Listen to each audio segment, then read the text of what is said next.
नमस्कार, मैं ईशा राठौर। आप देख रहे हैं एचसी न्यूज।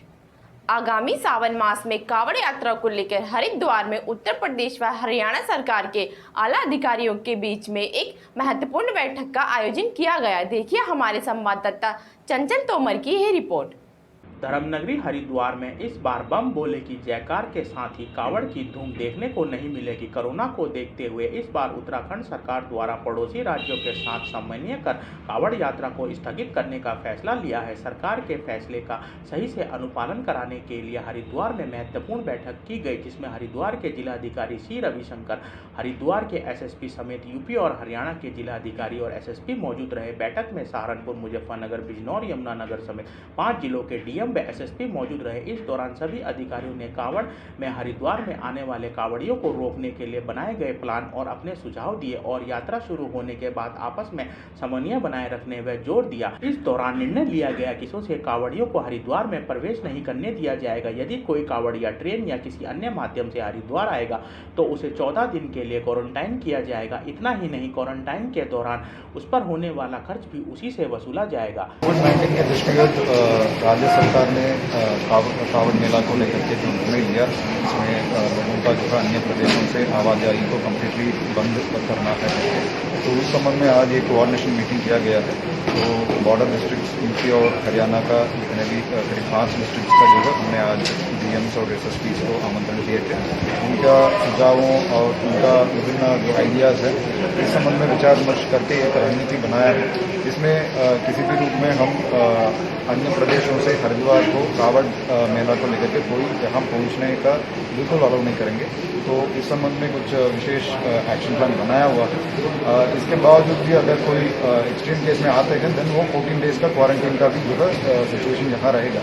जैसे अगर कोई ट्रेन के माध्यम से आ जाता है तो उनका जो है 14 डेज यहाँ मैंडेटरी क्वारंटीन रहेगा, वो पेड क्वारंटीन रहेगा।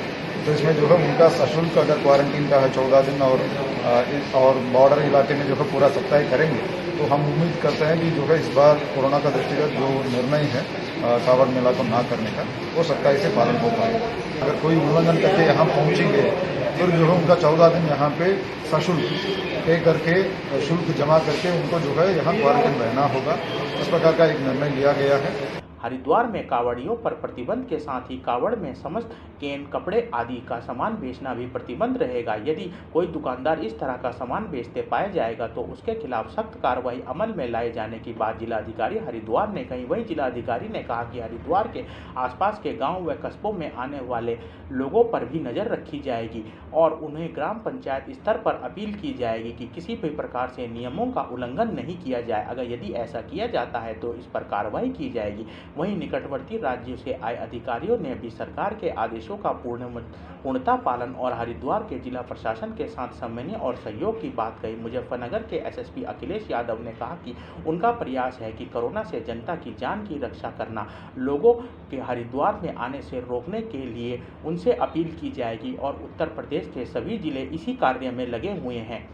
आज एक समन्वय समिति की बैठक करी गई है, जिसमें इंटरस्टेट कोऑर्डिनेशन बैठक थी, क्योंकि इस साल आप सभी जानते हैं कि कोरोना संक्रमण को लेकर जिस प्रकार से समस्याएं हैं उसके संबंध में कावड़ यात्रा को जिस प्रकार स्थगित किया गया है, तो यहाँ पे सभी जिलों के जो बॉर्डर हैं हरिद्वार के साथ जो लगते हैं और जो मेन कोऑर्डिनेशन जिनका रहता है डीएम्स और एसएसपी की बैठक हुई है और हम सभी लोगों ने मिलकर यही हमारा प्रयास है कि क्योंकि कोरोना संक्रमण की समस्या इस साल इतनी ज़्यादा है और पब्लिक की जान और माल की सुरक्षा करना हमारा प्रथम दायित्व है, तो हम लोग हर प्रयास से ये संभव प्रयास करेंगे कि पब्लिक इसके लिए जागरूक रहे और उनको ये बात जितना ज़्यादा हो सके हम समझाएंगे, उनकी मदद करेंगे। हमारी तरफ से एनफोर्समेंट, अपील हर प्रकार से उत्तर प्रदेश के सभी ज़िले इस चीज़ में लगे हुए हैं कि पब्लिक को हम बिना किसी असुविधा के ये इंश्योर कराएं कि कोरोना संक्रमण में कोई बढ़ोतरी ना हो और हम सब इस पूरी जो महामारी है उससे भी निकलें और आगे जाके अपने सभी धार्मिक कार्यों को भी ढंग से कर सकें। हरिद्वार में अपनी विभिन्न मांगों को लेकर भेल 11 कर्मचारी यूनियनों में संयुक्त रूप से प्रदर्शन कर भेल प्रबंधक पर मिलीभगत का कर्मचारियों के शोषण का आरोप लगाया। देखिए हमारे हरिद्वार संवाददाता चंचल तोमर की यह रिपोर्ट।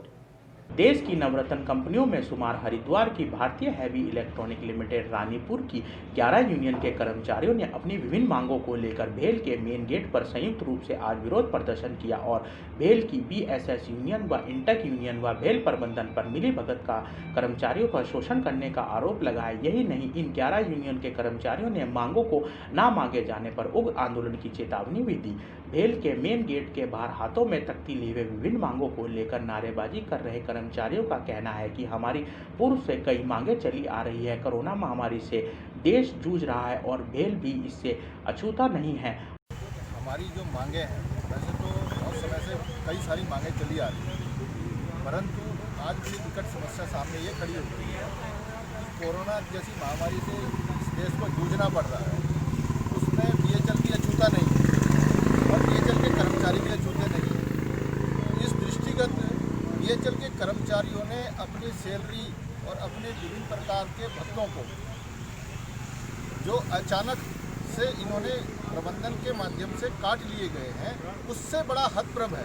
क्योंकि एक तरफ तो बीएचएल का कर्मचारी अपनी एक दिन की सैलरी जब भी भारत सरकार ने डिमांड करी है या कोई देश में आपत्ति आई है या प्रबंधन को ऐसी कोई समस्या खड़ी हुई है, तो बीएचएल का कर्मचारी अपने आप आगे आके अपनी सैलरी को देता है।